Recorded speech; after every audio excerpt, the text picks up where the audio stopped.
Bismillahirrahmanirrahim. Today's topic of discussion is past UQ revision of musculoskeletal. तो musculoskeletal के अंदर सबसे पहला क्वेश्चन है गाउट के बारे में। गाउट की पैथोजेनेसिस ड्रा करनी है और इसके अलावा रेप्टोमायोसार्कोमा के 3 हिस्टोलॉजिकल वेरिएंट लिखने हैं। पहले हम हिस्टोलॉजिकल वेरिएंट पढ़ लेते हैं। तो उसके 4 हिस्टोलॉजिकल वेरिएंट होते हैं ये रेप्टोमायोसार्कोमा की। इसका निमोनिक होता है पीस। पी से क्या होगा? पी से आपका ओके, पी से पिलियोमॉर्फिक आ जाएगा, ई से एम्ब्रियोनल रेप्टोमायोसार्कोमा आ जाएगा जिसमें आपको सार्कोमा बोट्रोइड्स देखने को मिलता है। ये सेल्युलर रेप्टोमायोसार्कोमा हो जाएगा। लास्ट में स्पिंडल सेल या सक्लोरेसिंग रेप्टोमायोसार्कोमा आ जाएगा। तो ये तो आ जाएगा हमारे रेप्टोमायोसार्कोमा। इसके बाद नेक्स्ट वो गाउट की पैथोजेनेसिस पूछ रहा है। तो गाउट कैसे होता है?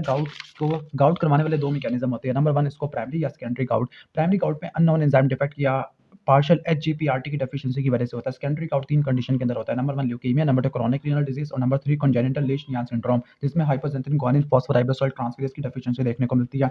और इसका जो पैथोजेनेसिस का मैकेनिज्म वो यहाँ पे पढ़ना है। अब आपने रट्टा में ये मानना है कि गाउट में होगा क्या? गाउट में क्या होगा? हाइपरयूरिसीमिया होता है। हाइपरयूरिसीमिया की वजह से जॉइंट्स के अंदर यूरिक एसिड की प्रेसिपिटेशन देखने को मिलती है। उस प्रेसिपिटेशन की वजह से 2 चीज़ें एक्टिवेट होगी। एक तरफ से न्यूट्रोफिल और दूसरी तरफ से मैक्रोफेजेस होते हैं। न्यूट्रोफिल को एक्टिवेट करने वाला अल्टरनेटिव कॉम्प्लीमेंट मैकेनिज्म आ जाएगा। न्यूट्रोफिल की कीमोटैक्सिस होगी, यानी अल्टरनेटिव की एक्टिवेशन होती है। न्यूट्रोफिल की कीमोटैक्सिस होगी। न्यूट्रोफिल की कीमोटैक्सिस होगी तो वो यूरिक एसिड के क्रिस्टल को फेगोसाइटोसिस कर लेगी। फेगोसाइटोसिस को करने के बाद न्यूट्रोफिल का खुद लाइसिस हो जाएगा और क्रिस्टल रिलीज होना शुरू हो जाएंगे। मजीद न्यूट्रोफिल को बुलाएंगे, मजीद फेगोसाइटोसिस करा देंगे। वो लाइसोसोमल एंजाइम होंगे, वो आगे टिश्यू की इंजरी और इन्फ्लेमेशन करा देते हैं। तो एक तो न्यूट्रोफिल को बुलाने वाला मैकेनिज्म हो गया एक्टिवेशन ऑफ कॉम्प्लीमेंट। दूसरी तरफ से ये हो सकता है कि जो फेगोसाइटोसिस है वो मैक्रोफेज ना कर ले। अगर मैक्रोफेज ने फेगोसाइटोसिस कर ली तो वो ल्यूकोट्राइन बी4 प्रोस्टाग्लैंडिन और फ्री रेडिकल प्रोड्यूस करते हैं। ये उल्टा नुकसान भी पहुंचाएगी। दूसरी तरफ से न्यूट्रोफिल की कीमोटैक्सिस भी करा लेते हैं। ओके, अब मैक्रोफेज ने यूरिक एसिड के क्रिस्टल को फेगोसाइटोस कर दिया तो इन्फ्लेमेशन को एक्टिवेट करेगा जिसकी वजह से इंटरल्यूकिन 1 प्रोड्यूस होगा। इंटरल्यूकिन 1 भी आगे क्या करेगा? न्यूट्रोफिल की कीमोटैक्सिस करेगा। इंटरल्यूकिन 1 आगे मैक्रोफेज को एक्टिवेट करेगा, वहां से कीमोकाइन साइटोकाइन प्रोड्यूस होगे। वैसे मैक्रोफेज पहले से एक्टिवेट हुआ है। हेल्पर टी सेल को करेगा तो वहां से कीमोकाइन प्रोड्यूस होगी। वंस अगेन वो न्यूट्रोफिल की कीमोटैक्सिस करेंगे और फाइनली जॉइंट्स में जाके रिलीज ऑफ प्रोटीजेस करवा देगी। उसकी वजह से टिश्यू इंजरी या आपको इन्फ्लेमेशन देखने को मिल सकती होती है। अब गाउट के प्रीडिस्पोजिंग फैक्टर क्या होती है? एज होता है, male sex, genetic predisposition like जो हमारा लीश-नियान सिंड्रोम है, अल्कोहल, ओबेसिटी और ड्रग्स लाइक थायराइड होती है। और इसके 4 पैटर्न देखने को मिलते हैं। Number 1 acute arthritis, number 2 chronic tophaceous arthritis, number 3 tophi होता है in the extra articular sites और लास्ट में यूरेट या गाउट नेफ्रोपैथी देखने को मिलती है। सबसे इंपॉर्टेंट हमारा टोफाई होगा। ओके, तो हमने पूरी पैथोजेनेसिस को रिवाइज कर लिया होता है, सब टाइप भी पढ़ लिया है।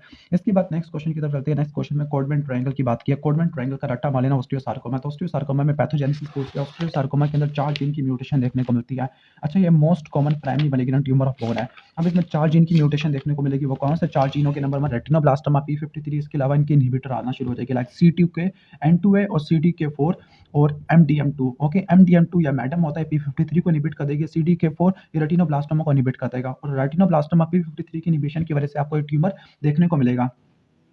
तो रेटिनोब्लास्टोमा P53 जो कि लीफ रोमानी सिंड्रोम के अंदर होता है। CDK N2A जो कि P16 और P14 को इनकोड करता होता है। ओके, इसकी इनएक्टिवेशन देखने को मिलती है। इसको INK4A भी बोलते हैं। MDM2 और CDK4 जो कि P53 और रेटिनोब्लास्टोमा को इनहिबिट कर देते हैं। तो हमने पूरा पैथोजेनेसिस पढ़ लिया। इसके बाद वो क्या पूछ रहे हैं? इसकी मॉर्फोलॉजी पूछ रहे हैं। मॉर्फोलॉजी के अंदर आपने ग्रॉस और माइक्रोस्कोपिक में डिवाइड करना है और अपने रट्टा मार लेना। चूंकि मैलिग्नेंट ट्यूमर है ना, तो मैलिग्नेंट ट्यूमर में ग्रे व्हाइट ट्यूमर देखने को मिलेगा, हेमरेजिक नेक्रोसिस देखने को मिलेगी, सिस्टिक डीजेनरेशन देखने को मिलती है। ठीक हो गया। ओके, अब ये जो ट्यूमर है ना वो कॉर्टेक्स को डिस्ट्रॉय कर देगा, सॉफ्ट टिश्यू मैस प्रोड्यूस करेगा। ओके, लाइक अगर आप यहाँ पे देखोगे टेन वाइट ट्यूमर है जो कि पूरी मेडुलरी कैविटी को फिल कर देगा। ठीक हो गया।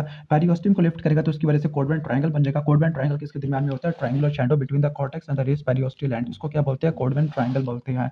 ओके, और इसके अलावा आपको सॉफ्ट टिश्यू मैस देखने को मिलेगा on both side of the bone. तो क्या कीवर्ड है ग्रोथ के अंदर? क्या बल्कि ट्यूमर होता है, ग्रे व्हाइट होगा, हेमरेजिक नेक्रोसिस, सिस्टिक मैस बनाना शुरू कर देगा, सॉफ्ट टिश्यू मैस होगा on the both side of the bone.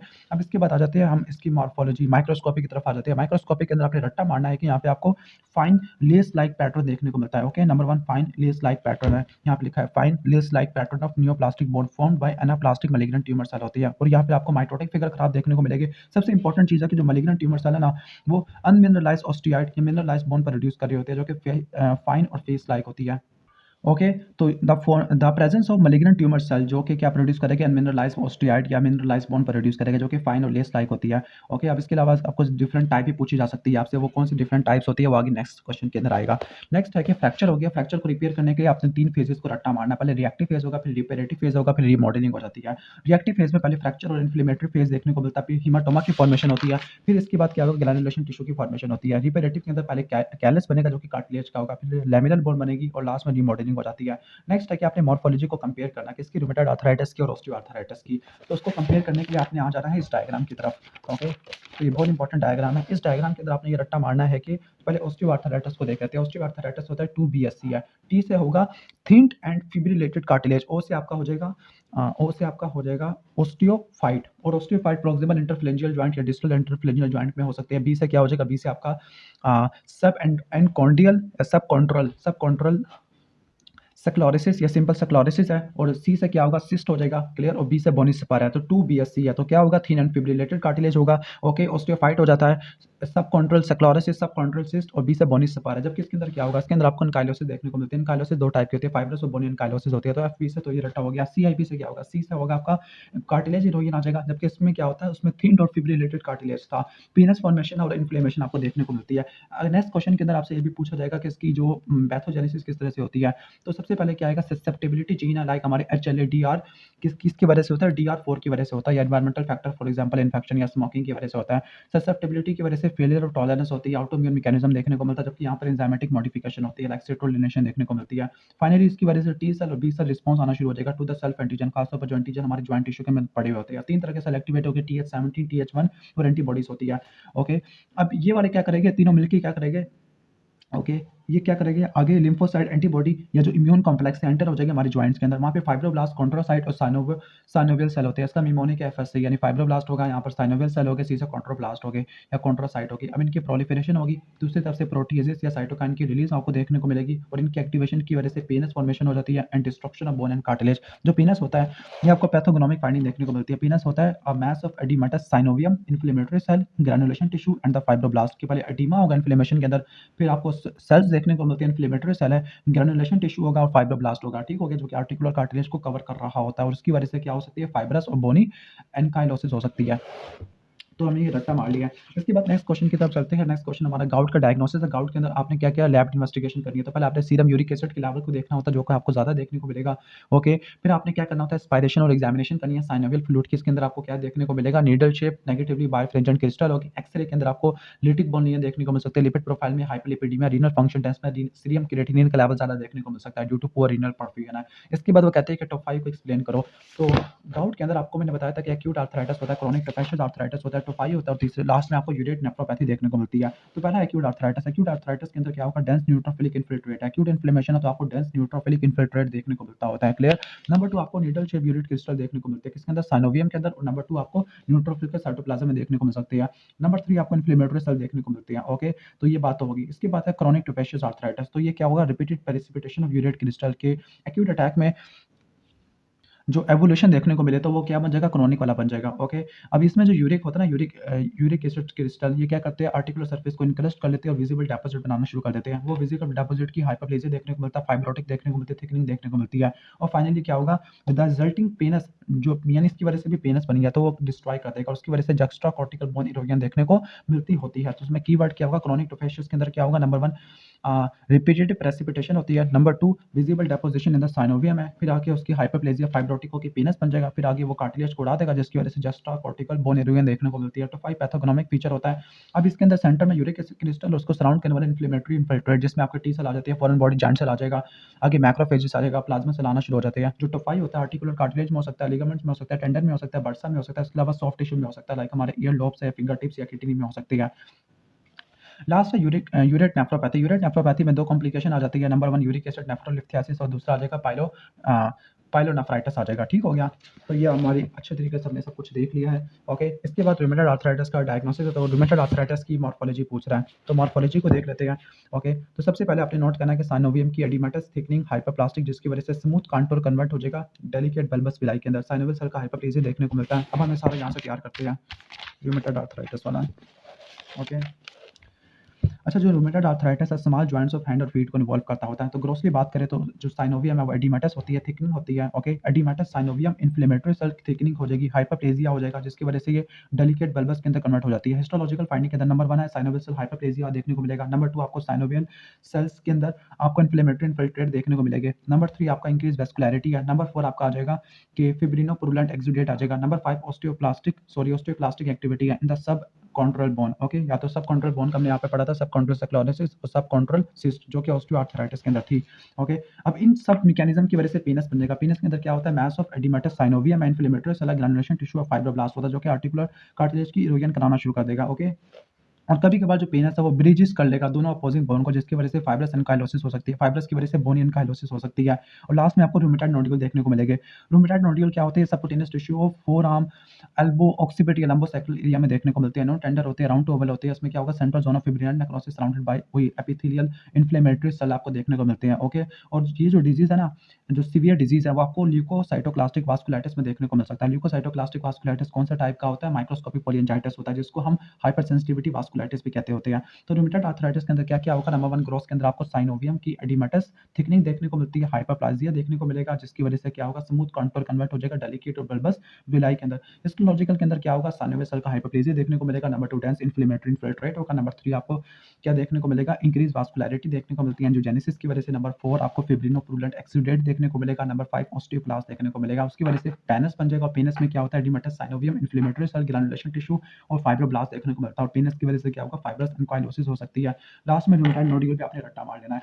Next है पैथोजेनेसिस ऑफ माइस्थीनिया ग्रेविस। तो माइस्थीनिया ग्रेविस की एटियोलॉजिकल फैक्टर की वजह से क्या होता है, जो लिम्फोसाइट होते हैं एसिटाइलकोलिन रिसेप्टर एंटीबॉडी बनाना शुरू कर देते हैं, जो कि हमारे पोस्ट सिनेप्टिक मसल मेम्ब्रेन पर जाके अटैक करती है, जिसकी वजह से डिप्लेशन हो जाएगी, फाइनली डिफेक्ट आपको देखने को मिलता होता है। तो माइस्थीनिया ग्रेविस का हम यहाँ पे देख लेते हैं, ओके।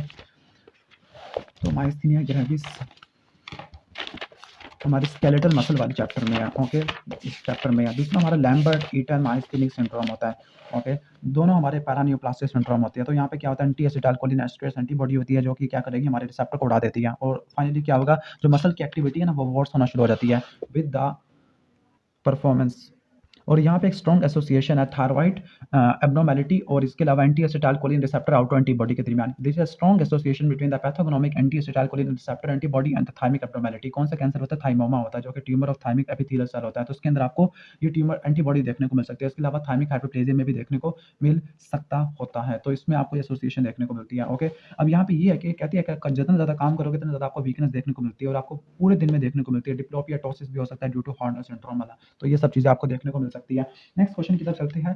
नेक्स्ट क्वेश्चन है ऑस्टियोसार्कोमा। तो ऑस्टियोसार्कोमा के सब डिवीजन पूछ रही है। ऑस्टियोसार्कोमा नंबर 1 पहला पैरामीटर होता है साइट ऑफ ओरिजिन के, इंट्रामेडुलरी या जुक्स्टाकॉर्टिकल है या इंट्रामेडुलरी इंट्राकॉर्टिकल या सरफेस है। तो पहला साइट ऑफ ओरिजिन है। नंबर 2 मल्टी सेंट्रोसिटी है कि सिंक्रोनस है या मेटाक्रोनस है। नंबर 3 प्राइमरी सेकेंडरी है। प्राइमरी क्या होता है, अंडरलाइन बोन इज अनरिमार्केबल, जो एजिंग में देखने को मिलता है, जबकि सेकेंडरी के अंदर प्री एग्जिस्टिंग डिसऑर्डर की वजह से होता है, लाइक हमारे बिनाइन ट्यूमर आ जाएगा, इसका निमोनिक है, इरिटेशन आ जाएगा या रेडिएशन एक्सपोजर आ जाएगा, ओके। आई से आपका क्या हो जाएगा, infection of bone of P से पेजर डिजीज आ जाएगा। हिस्टोलॉजिकल फीचर के अंदर निमोनिक है, शॉर्ट सी से स्मॉल सेल टाइप आ सकती है, ओ से आपका ओस्टियोब्लास्टिक हो सकता है, ओके। एफ से फाइब्रोब्लास्टिक है और टी से आपका टेलेंजेक्टिक आ जाएगा, क्लियर।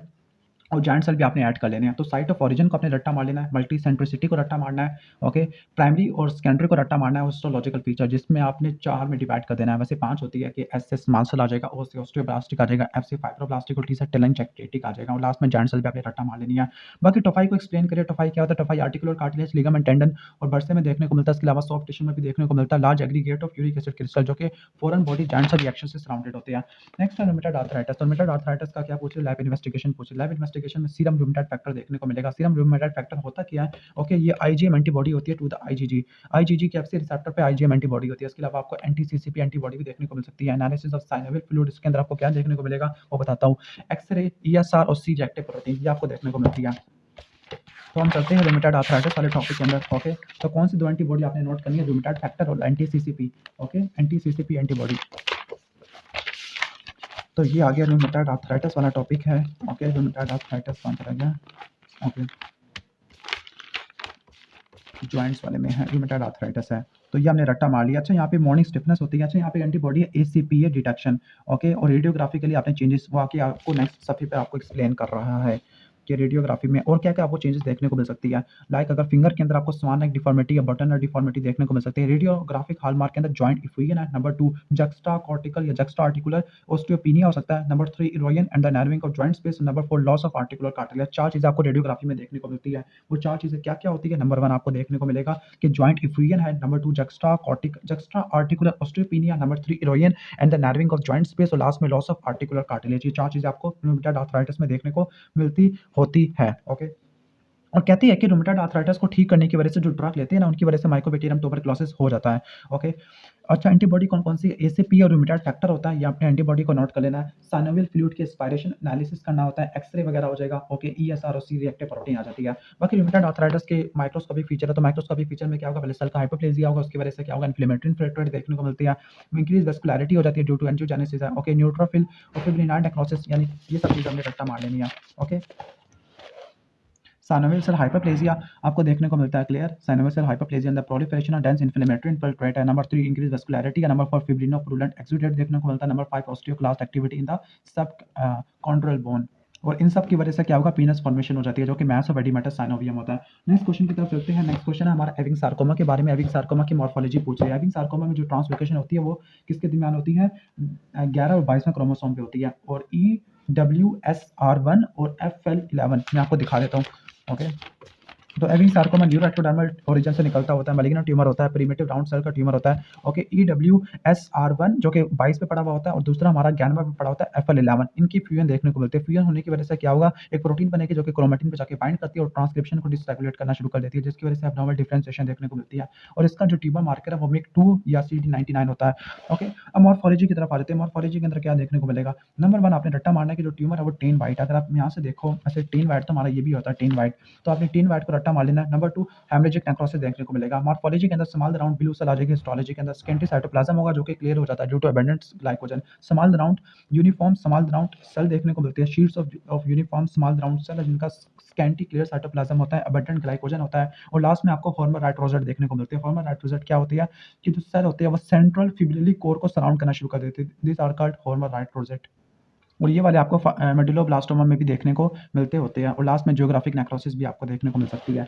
नेक्स्ट है हमारा rheumatoid factor, sorry rheumatoid arthritis की वो लिखा हुआ है। अच्छा, डायग्नोसिस कैसे करोगे रूमेटॉइड आर्थराइटिस की, इंपॉर्टेंट लैब टेस्ट कौन से है, rheumatoid factor, serum rheumatoid factor, anti CCP antibody. ठीक हो गया, सिट्रोलिनेटेड पेप्टाइड एंटीबॉडी आ जाती है, एंटी सीपी एंटीबॉडी भी कह सकते हैं। ओके, ये लैब टेस्ट आ जाता है। बाकी इसकी वो पूछती है कि पैथोजेनेसिस ऑलरेडी मैं एक्सप्लेन कर चुका हूं, दोबारा बता देता हूँ। कल आपको जेनेटिक अल्टरेशन देखने को मिलती है वेबसाइट के ऊपर, जिसमें HLA-DR4 आ जाएगा, जिसकी वजह से लॉस ऑफ टॉलरेंस या फेलियर ऑफ टॉलरेंस या अनरेगुलेटेड लिम्फोसाइट एक्टिवेशन देखने को मिलती है। दूसरी तरफ इन्वायरमेंटल फैक्टर है, जिसमें इन्फेक्शन और स्मोकिंग है, उसकी वजह से एंजाइमेटिक मॉडिफिकेशन लाइक सिट्रोलिनेशन देखने को मिलती है of the self protein. Okay, उसकी वजह से क्या होगा, टी और बी सेल का रिस्पांस देखने को मिलेगा। उसकी वजह से 3 सेल एक्टिवेट होकर TH17 TH1 और एंटीबॉडी होती है। तीनों मिलकर क्या करेगी, फाइब्रोब्लास्ट को, कॉन्ट्रोब्लास्ट को, कॉन्ट्रोसाइट को और साइनोवियल सेल को स्टिमुलेट करती है कि ये प्रोलिफरेशन करे, प्रोटेजेस या साइटोकाइन प्रोड्यूस करे। वो आगे क्या करेगा, पीनस फॉर्मेशन और destruction of bone and cartilage. हमने ऑलरेडी रट्टा मार लिया कि क्या क्या चीजें देखने को मिलती है। लाइक रूमेटॉइड आर्थराइटिस का निमोनिक होता है ना,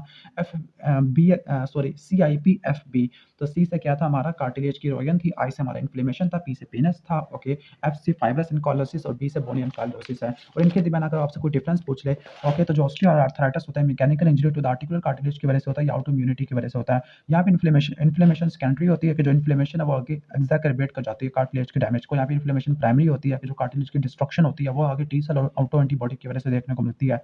जॉइंट्स इन्वॉल्वमेंट, ये weight bearing joint like knee और हिप को इन्वॉल्व करता है, स्मॉल जॉइंट से इन्वॉल्व करना शुरू कर देता है। आपको स्मॉल नेक डिफॉर्मिटी और बटन और डिफॉर्मिटी देखने को मिलती है। पैथोलॉजी के अंदर यहाँ पे आपको क्या देखने को मिलेगा, कार्टिलेज की डीजनरेशन और फ्रेगमेंटेशन देखने को मिलती है। और यहाँ पे आपको जॉइंट पीस देखने को मिलेगा, लूज बॉडी, बोन इबर्नेशन, ऑस्टियोफाइट, ये आपको देखने को मिलते होते हैं। ओके, एंटीबॉडी और इन्वॉल्वमेंट ये आपको रूमेटॉइड आर्थराइटिस में देखने को मिलती है। ओके, इसके बाद ऑस्टियोसार्कोमा की लोकेशन पूछ रहा है कि 90% जो होती है ना, 70% या 60% हमारे अराउंड तो नहीं होते हैं। इसके अलावा हमारे हिप पे हो सकती है, शोल्डर पे हो सकते हैं, जहाँ पे हो सकते हैं। इसकी मॉर्फोलॉजी पूछ रहा है, इसकी मॉर्फोलॉजी पहली दफ़ा आई है। ओके, तो मॉर्फोलॉजी को देख लेते हैं ऑस्टियोसार्कोमा की। जो ऑस्टियोसार्कोमा की जो मॉर्फोलॉजी है, okay, osteosarcoma primary malignant tumour होता है। आई थिंक ऑस्टियोसार्कोमा की मॉर्फोलॉजी हम पहले ऑलरेडी रिवाइज कर चुके हैं। ग्रोस में क्या था, ग्रोस में बल्कि ग्रिटी ग्रे वाइट ट्यूमर होती है, हेमरेजिक सिस्टिक डीजनरेशन देखने को मिलती है। क्लियर, और आपको क्या देखने को मिलता है, सॉफ्ट टिश्यू मैच देखने को मिल सकता है on the both side of the bone. Okay, और बाकी आपको क्या देखने को मिलेगा, डायग्नोसिस के अंदर, हिस्टोलॉजिकल के अंदर क्या होगा, presence of malignant neoplastic cell होते हैं। जो न्यूप्लास्टिक सेल होते हैं वो क्या बनाते हैं, अनमिनरलाइज्ड बोन, जिसके ऑस्टियाइड होती है, मिनरलाइज्ड बोन होती है, जिसका फाइन लेस लाइक पैटर्न देखने को मिलता है। या ये ब्रॉड शीट भी बना सकते हैं, प्रीमिटिव ट्राइबिकुलर भी बना सकते हैं, लेकिन मोस्ट कॉमन क्या होता है, fine lace like pattern of neoplastic anaplastic bone या मिनरलाइज्ड या अनमिनरलाइज्ड बोन या ऑस्टियोइड बोन जो कि एनाप्लास्टिक मैलिग्नेंट सेल से बनती होती है। ओके, और इसमें आपको अबंडेंट माइटोटिक फिंगर देखने को मिलती है, बिजार ट्यूमर जॉइंट सेल देखने को मिलती है, हाइपरक्रोमैटिक न्यूक्लियस देखने को मिलता है, ट्राइपोलर माइटोसिस देखने को मिलती है। नेक्स्ट क्वेश्चन की तरफ आ जाते हैं। बोन के जो ट्यूमर है, अच्छा बोन के ट्यूमर को डिफरेंट कैटेगरी है। यहाँ पे कार्टिलेज फॉर्मिंग होती है, कुछ बोन फॉर्मिंग होती है, कुछ अननोन ओरिजिन के होती है, कुछ नोटोकॉर्डल के होती है। नोटोकॉर्डल वाला मैलिग्नेंट होता है जिसको कॉर्डोमा कहते हैं। अननोन ओरिजिन में बिनाइन और मैलिग्नेंट है। बिनाइन में joint cell tumour aneurysmal bone cyst आ जाती है। मैलिग्नेंट में एविंग सार्कोमा और एडेमेंटिनोमा आ जाएगा। कार्टिलेज फॉर्मिंग के अंदर कौन कौन सी आ जाती है? बिनाइन में ओस्टियोकॉन्ड्रोमा कॉन्ड्रोमा आ जाएगा, कॉन्ड्रोब्लास्टोमा कॉन्ड्रोमिक्सोइड फाइब्रोमा आ जाएगा। मैलिग्नेंट के अंदर कॉन्ड्रोसार्कोमा आ जाएगा जो कि कन्वेंशनल टाइप का होता है। ओके, इसके बाद जो बोन फॉर्मिंग है, बोन फॉर्मिंग में ऑस्टियोइड ओस्टियोमा आ जाएगा, ओस्टियोमा आ जाएगा, ओस्टियोब्लास्टोमा आ जाएगा, मैलिग्नेंट के अंदर ओस्टियोसार्कोमा आ जाएगा। ओके, इसके बाद नेक्स्ट हम आ जाते हैं। नेक्स्ट क्वेश्चन है हमारा कि अच्छा यहाँ पे क्रॉनिक ऑस्टियोमाइलाइटिस इसका डायग्नोसिस के डिस्चार्जिंग साइनस है। What are the possible causes? तो ये क्या है? और क्रॉनिक ऑस्टियोमाइलाइटिस हो गया। How will you confirm the diagnosis? तो डायग्नोसिस को कंफर्म करने के लिए रेडियोग्राफ लोग बायोप्सी लेते हैं और बोन कल्चर करते हैं। तो उसका निमोनिक क्या होता है? बीपीआर है। बोन कल्चर, बायोप्सी और रेडियोग्राफ लेते होते हैं। इसके बाद ऑस्टियोसार्कोमा, ऑस्टियोसार्कोमा की हिस्टोलॉजिकल टाइप कौन कौन सी होती है? ऑस्टियोसार्कोमा का निमोनिक ऐसे कोस्ट लिखा हुआ है लेकिन इसे रट्टा मारना सॉफ्ट से, तो ऐसे क्या होगा? स्मॉल सेल आ जाएगा। ओके, ओ से आपका ऑस्टियोब्लास्टिक हो जाएगा, आपसे फाइब्रोब्लास्टिक, टी से टेलेंजेक्टिक आ जाएगा और लास्ट में जॉइंट सेल भी आ जाएगा। ओके, इसके बाद रूमेटॉइड आर्थराइटिस क्या होता है? क्रॉनिक इन्फ्लेमेशन होती है ऑटोइम्यून ओरिजिन की जो कि जॉइंट्स को उड़ा देती है। Non superlative proliferative inflammatory synovitis करवा देती है। माइक्रोस्कोपिक फीचर में ऑलरेडी रट्टा मार चुका है कि साइनोवियल हाइपरप्लेजिया देखने को मिलता है, डेंस इन्फ्लेमेटरी इन्फिल्ट्रेट होता है, इंक्रीज वैस्कुलरिटी होती है, फिब्रिनाइड नेक्रोसिस देखने को मिलती है, लास्ट में ऑस्टियोक्लास्ट की एक्टिविटी होती है। क्लियर? और लास्ट में पेनस फॉर्मेशन हो जाती है। गाउट है, गाउट के 4 मॉर्फोलॉजिकल फीचर होती है: acute arthritis, chronic tophaceous arthritis, okay, tophi और गाउट नेफ्रोपैथी। इन सबको मैं ऑलरेडी एक्सप्लेन कर चुका हूँ। एक्यूट आर्थराइटिस में क्या होता है? डेंस इन्फ्लेमेटरी इन्फिल्ट्रेट देखने को मिलता है। यूरिक एसिड के जो होते हैं ना हमारे क्रिस्टल, वो आपको साइटोप्लाज्म में देखने को मिल सकते हैं, साइनोवियम में देखने को मिल सकते हैं। क्रिस्टल नीडल शेप होते हैं, नेगेटिवली बाइफ्रेंजेंट होते हैं, साइनोवियम एडिमेटस और कंजेस्टेड होता है। ओके, टोफाई आपको आर्टिकुलर कार्टिलेज में, लिगामेंट में, बर्से में, टेंडन में देखने को मिलते हैं। पैथोगनोमिक होते हैं, aggregation of uric acid crystal होता है। इसके बाद एविंग सार्कोमा, एविंग सार्कोमा की मॉर्फोलॉजी ऑलरेडी तैयार कर चुका है कि सॉफ्ट टेन वाइट होता है। Okay, area of haemorrhagic necrosis देखने को मिलता है। हिस्टोलॉजी के अंदर आपको sheets of uniform small round cell जिनका स्किंटी साइटोप्लाज्म में अबंडेंट ग्लाइकोजन होता है, हॉर्मोन राइट्रोजेट देखने को मिलती है। क्लियर? बाकी बच्चों में Ewing sarcoma, joint cell tumour, Wilms tumour हो सकते हैं, न्यूरोब्लास्टोमा हो सकते हैं। ऑलरेडी बोन ट्यूमर को देख चुके हैं। अब ऑस्टियोसार्कोमा की मॉर्फोलॉजी क्या होती है? ग्रीटी ग्रे व्हाइट ट्यूमर देखने को मिलता है। Okay, area of haemorrhagic necrosis, cystic degeneration देखने को मिलती है। सराउंडिंग कॉर्टेक्स को डिस्ट्रॉय कर देता है और ओके सॉफ्ट टिश्यू प्रोड्यूस करेगा on the both side of the bone, और ये ऑस्टियोइड मैट्रिक्स प्रोड्यूस करता है। माइक्रोस्कोपी में क्या होगा? Pleomorphic cell with hyperchromatic nucleus, bizarre mitotic figure होगा, और जो न्यू प्लास्टिक बोन या ऑस्टियोइड बनता होता है या मिनरलाइज्ड बोन बनती है उसका फाइन लेस लाइक पैटर्न होता है। या इसके अलावा न्यू प्लास्टिक सेल ट्रेबिकुले भी बना सकते हैं, प्रिमिटिव ट्रेबिकुले। दोबारा ऑस्टियोसार्कोमा आ गया।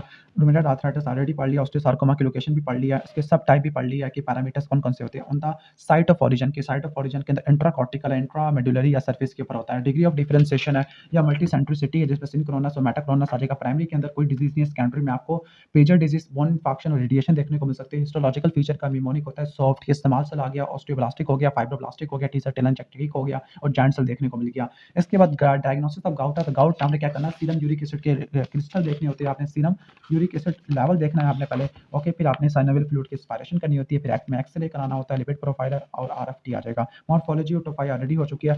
ऑस्टियोआर्थराइटिस क्या होता है? ऑस्टियोआर्थराइटिस को डीजनरेटिव जॉइंट डिजीज भी कहते हैं। इसमें आर्टिकुलर कार्टिलेज की डीजनरेशन देखने को मिलती है जिसकी वजह से स्ट्रक्चरल और फंक्शनल फेलियर हो जाता है। ये हमारे बड़े बड़े जॉइंट्स को इन्वॉल्व करते हैं और इसके जो हमारे रिस्क फैक्टर है ना, प्री डिस्पोजिंग फैक्टर, वो हम रट्टा मार लेते हैं। प्री डिस्पोजिंग फैक्टर का निमोनिक है मोटी एचओटी, मोटे से ओबेसिटी आ जाएगा, एच से क्या आ जाएगा? एच से आपका हीमोक्रोमेटोसिस है, ओ से ओक्रोनोसिस, डी से डायबिटीज आ जाएगा। क्लियर? तो उसको स्कैंट्री बोलते होते हैं। खास तौर पर कहाँ पे होती है? फीमेल में होती है। नी और hands are mostly affected in female, यानी फीमेल में नीज और हैंड्स होते हैं, मेल में हिप्स इन्वॉल्व होते हैं। एमसीक्यू आपका देखने को मिल सकता है। ओके, और इसकी जो मॉर्फोलॉजी होती है, मॉर्फोलॉजी के अंदर क्या चीजें होगी? मॉर्फोलॉजी के अंदर आपको लूज बॉडी देखने को मिलती है। क्लियर? लूज बॉडी देखने को मिलती है। इसके बाद बोन इबर्नेशन देखने को मिलती है और लास्ट में ऑस्टियोफाइट फॉर्मेशन देखने को मिलती है। और इसमें जो हमारा जो बोन का जो पेन होता है ना, वो आपको वर्सन हो जाता है with the use. Morning stiffness है और कैपिटस है, limitation of range of movement है। ओके, इसके बाद हम आगे आ जाते हैं ट्यूबरकुलस ऑस्टियोमाइलाइटिस। ट्यूबरकुलस ऑस्टियोमाइलाइटिस किस वजह से होता है? पल्मोनरी, एक्स्ट्रा पल्मोनरी ट्यूबरकुलोसिस की वजह से हो सकता है। जो ऑर्गेनिज्म होते हैं ब्लड बॉर्न होते हैं। ओके, नॉर्मली ये फोकस ऑफ विसरल डिजीज से निकलते होते हैं। आपको पेशेंट के अंदर localised pain, low grade fever, chills और वेट लॉस होता है। और अगर ट्यूबरकुलस स्पॉन्डिलाइटिस हो जाए वर्टिब्रा का, तो उसको क्या बोलते हैं? पॉट डिजीज देखने को मिलता है। ओके, तो हमने ऑलमोस्ट ट्यूबरकुलस वाले को देख लिया है कि ट्यूबरकुलस में हमने ये रट्टा मार लेना, पॉट डिजीज होता है। ठीक है, अभी जो इन्फेक्शन होता है इंटरवर्टिब्रल डिस्क से इन्वॉल्व होता है, वो मल्टीपल वर्टिब्रा को इन्वॉल्व करेगा। वर्टिब्रा की डिस्ट्रक्शन होती है तो उसकी वजह से स्कोलियोसिस, काइफोसिस और न्यूरोलॉजिकल डेफिसिट हो सकता है। इसके अलावा tuberculous arthritis, sinus tract formation, psoas abscess, ये भी हो सकता है। माइलोइडोसिस भी हो सकता होता है। ओके, ठीक हो गया। अच्छा, यहाँ पर एक और चीज़ रट्टा मार लेनी है। इन्वोल्क्रम क्या होता है? इन्वोल्क्रम is a sub periosteal shell of a new bone जो कि सराउंड करी होती है, ठीक है? तो जो न्यूबॉर्न बनती है ना, उसको बोलते हैं इन्वोल्क्रम होता है, जबकि जो मर गई है उसको बोलते हैं सिक्वेस्ट्रम। इसके बाद नेक्स्ट हमारा आता है बोन फॉर्मिंग ट्यूमर। ऑलरेडी हो गया, ऑस्टियोसार्कोमा हो गया। जायंट सेल ट्यूमर पे आपने नोट लिखना है, ओके? तो जायंट सेल ट्यूमर है, जायंट सेल ट्यूमर क्या होता है? लोकली एग्रेसिव ट्यूमर होता है, इसमें multi nucleated osteoclast type giant cell देखने को मिलती है। एपिफिसिस लॉन्ग बोन में होता है, खासतौर पर नी जॉइंट वाले एरिया में होता है। तो जायंट सेल ट्यूमर हमारे ओवरलाइंग कॉर्टेक्स को उड़ा देगा, जिसकी वजह से बल्जिंग सॉफ्ट टिश्यू मैस देखने को मिलेगा। अब ये bulging soft tissue mass delineated होता है by the thin shell of reactive bone. Grossly क्या होगा? रेड ब्राउन मैसेज होती है, जिसमें सिस्टिक डिजनरेशन देखने को मिलती है। माइक्रोस्कोपिकली आपको बहुत सारे आपको ऑस्टियोक्लास्ट टाइप जायंट सेल देखने को मिलते हैं विद 100 और more than nucleus with the Oval osteoblast. इसके बाद नेक्स्ट है कि ऑस्टियोमाइलाइटिस के अंदर अगर होता है ये कि जो लिफ्टिंग ऑफ पेरियोस्टियम है, पेरियोस्टियम की लिफ्टिंग की वजह से बोन की ब्लड सप्लाई इंपेयर हो जाती है, जिसकी वजह से नेक्रोसिस हो जाएगा, और नेक्रोसिस की वजह से डेड बोन होती है ना, उसको बोलते हैं सिक्वेस्ट्रम। और ऑस्टियोमाइलाइटिस के 1 हफ्ते के बाद क्रोनिक इन्फ्लेमेटरी सेल आना शुरू हो जाते हैं, जो कि साइटोकाइन प्रोड्यूस करते हैं। साइटोकाइन क्या करेगा? ऑस्टियोक्लास्ट बोन रिसॉर्प्शन को स्टिमुलेट करेगा, जिसकी वजह से क्या होगी? आपको न्यू बोन डेपोजिशन देखने को मिलती है। तो जो न्यू बोन डेपोजिशन है, okay, sub periosteal shell of viable new bone, तो उसको क्या बोलते हैं? हम इन्वोल्क्रम बोलते हैं। क्लियर? तो इन्वोल्क्रम क्या होता है? Involucrum is a living shell of a bone, okay, new bone, जो कि around the devitalised infected bone के अराउंड बनती होती है। तो ये हमने तैयार कर लिया है मस्कुलोस्केलेटल वाला।